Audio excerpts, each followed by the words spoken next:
आज आप मुझे दर्शन देने के आए हो, फिर मैं शरीर क्यों रखूंगा। भगवान का दर्शन करते हैं भीष्म जी। कितना अधिकार होता है भक्तों का भगवान पर।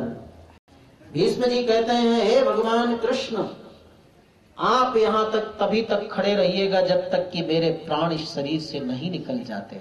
बोलिए भक्त और भगवान की। देवता भी आश्चर्य प्रकट करते हैं।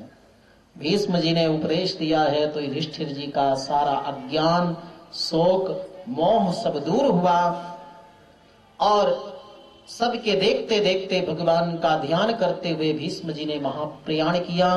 मार्ग में बड़ा स्तमन हुआ।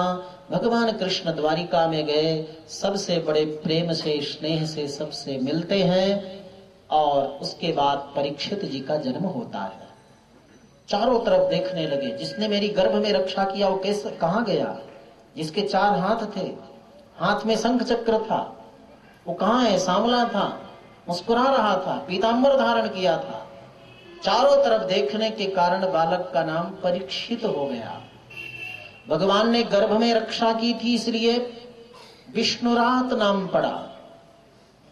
विद्वानों को बुलाकर उसकी कुंडली दिखाया युधिष्ठिर जी ने। विद्वानों ने कहा, आपके पूर्वजों में एक एक गुण था। कोई धीर था, कोई वीर था, कोई सूर था, कोई उदार था, कोई स्थितिक्षु था, लेकिन आपके इस पुत्र में तो पूर्वजों के सभी गुण एक साथ समाविष्ट हो चुके हैं। कली का निग्रह करेगा। लेकिन एक भूल से साप मिलेगा श्रृंगी ऋषि का। घबरा गए पांडवजन। बोले घबराइए नहीं, साक्षात सुखदेव आएंगे इनको उपदेश देने के लिए और इनको भगवान के धाम की प्राप्ति होगी। पावन प्रसंग चल रहा था। उसी समय चारों तरफ आंधी चलने लगी। दिन में सूर्यास्त हो गए, उल्कापात होने लगा, मूर्तियां टूटने लगी, हाहाकार मच गया, कर्कश ध्वनि सुनाई देने लगी। क्योंकि द्वारिका में भगवान कृष्ण इस पृथ्वी को त्याग कर अपने धाम को चले गए थे। भागवत में कई जगह कथा है। अंतिम में आपको 11वें स्कंद में विस्तार से बात सुनाई जाएगी।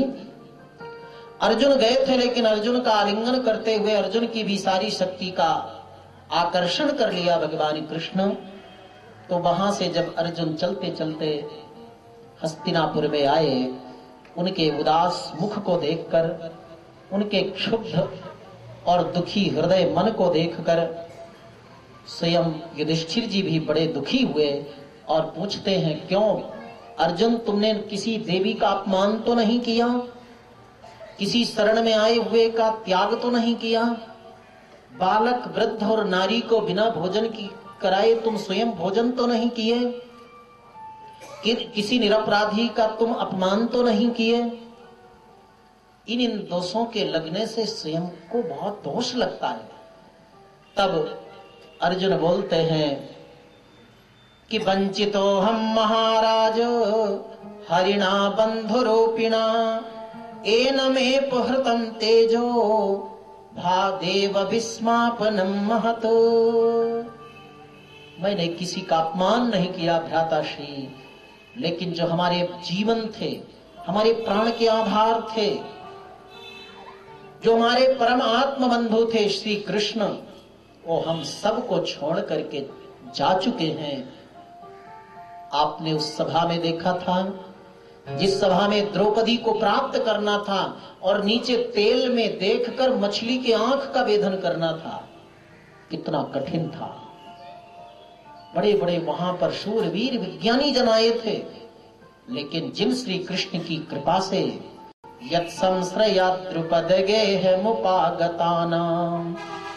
राज्ञां स्वयंवर मुखे स्मर दुर्मदानां तेजो हृतं खलु मया विहतत्समत्स्यः सज्जीकृतेन धनुषाधिगता च कृष्णा। जिनकी कृपा से ही मैं मछली के आंख को वेद कर द्रौपदी को प्राप्त किया था, आज वो श्री कृष्ण हम सबको छोड़कर जा चुके हैं।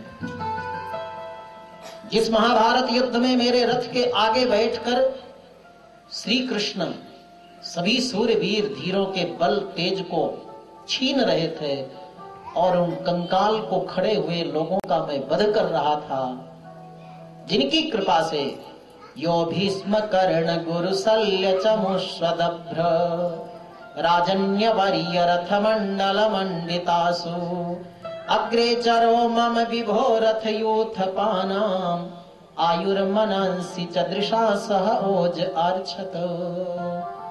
महाभारत में इतने शूरवीर महारथी अतिरथियों से भी विजय छीन कर हमारी झोली में देने वाले वो श्री कृष्ण हमें छोड़कर जा चुके हैं भैया। द्वारिका की कथा लीला को बताई, ये सुनते ही कि भगवान कृष्ण जा चुके, कुंती मां गिरी जमीन में और प्राण छूट गया। इनको कहते हैं आर्त भक्त, जो भगवान के बिना एक क्षण भी नहीं रह सकते। पांडवों ने कहा जब हमारे प्राणनाथ चले गए तो हम क्या करेंगे। परीक्षित को राजगद्दी में बैठा कर तिलक किया और पांचों पांडव द्रौपदी को साथ लेकर उत्तराखंड की ओर चले। बद्रीनाथ होते हुए स्वर्गारोहण की ओर प्रस्थान किया है और इधर परीक्षित को राजा बना दिया गया। राजा परीक्षित जैसे ही राजगद्दी में बैठे, वैसे चारों तरफ से लोगों का निवेदन आना शुरू हुआ, महाराज आपके राज्य में कली का आगमन हो गया, आप कोई उपाय करिए, अन्यथा कली आपके राज्य में विस्तृत फैल जाएगा। भले वह सतयुग हो, त्रेता हो, द्वापर हो, कलयुग हो, जिस घर में, जिस व्यक्ति के मन में सुंदर भाव हो, सुंदर घर का वातावरण हो, वह घर कलयुग में भी राम राज्य और सतयुग जैसा होता है। मनुष्य को भगवान ने बहुत बड़ी शक्ति दी है। हाथी का शरीर कितना बड़ा होता है, लेकिन मस्तिष्क बिल्कुल थोड़ा होता है। खाने पीने और सोने की शक्ति देते हैं परमात्मा, लेकिन मानव को शरीर इतना और सिर इतना बड़ा, बुद्धि कितना दिया है परमात्मा ने। बुद्धि ने बुद्धि तत्व कितना बड़ा है, जिस बुद्धि के बल पर आप सिंह को भी अपने वश में कर लेते हो। आप चाहो तो अपने घर को स्वर्ग वैकुंठ बना लो, आप चाहो तो अपने घर को नरक श्मशान बना दो। ये आपके हाथ में परमात्मा ने शक्ति दी है। किस घर को स्वर्ग वैकुंठ कहते हैं, किसको नरक कहते हैं। बोले न विप्र पादोदक कर्दमानी, न वेद शास्त्र ध्वनि गर्जितानी, स्वाहा स्वधाकार विवर्जितानि, श्मशान तुल्यानि गृहाणि तानि। उस घर को नरक कहते हैं, श्मशान कहते हैं, जिस घर में स्वच्छता नहीं है, पवित्रता नहीं है, जिस घर में सूर्योदय के समय भी लोग सोते हैं, जिस घर में सूर्यास्त के समय दीपक नहीं जलता, जिस घर में श्राद्ध के समय भी पूर्वजों का श्राद्ध नहीं होता, जिस घर में कभी गुरुजनों के संतों के चरण नहीं पड़ते, जिस घर में भगवान की ठाकुर बाड़ी सेवा नहीं, जिस घर में मंत्र जाप नहीं, ऐसा घर जहां लोगों में परस्पर वैमनस्य है, परस्पर कलह है, ऐसा घर क्या होता है। बोले श्मशान और नरक के समान होता है।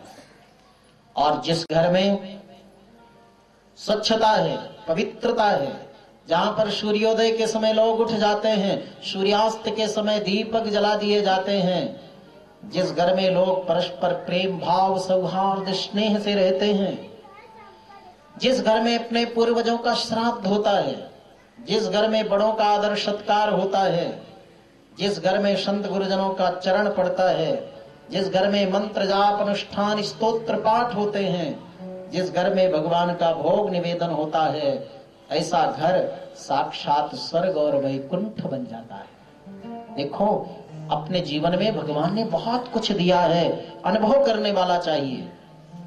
आप प्रातः काल उठते हो, किसी का मुंह देख लिए, काम करने के लिए गए, आपका काम भी नहीं हुआ, भोजन पानी भी नहीं मिला, तो शाम को गुस्सा करके आते हो और जिसको आपने देखा है, चाहे वो माता हो, पिता हो, भाई हो, पत्नी हो, पति हो, आप उसी के ऊपर टूट पड़ते हो, गुस्सा जाते हो। आज तेरा मुंह सुबह सुबह उठकर देख लिया, मेरा पूरा दिन खराब गया। ऐसा होता है ना। इसलिए आप सुबह उठो तो किसी का मुंह मत देखो, आप सुबह उठो, भगवान का चित्रपट रखे रहो सामने, उसका दर्शन करो।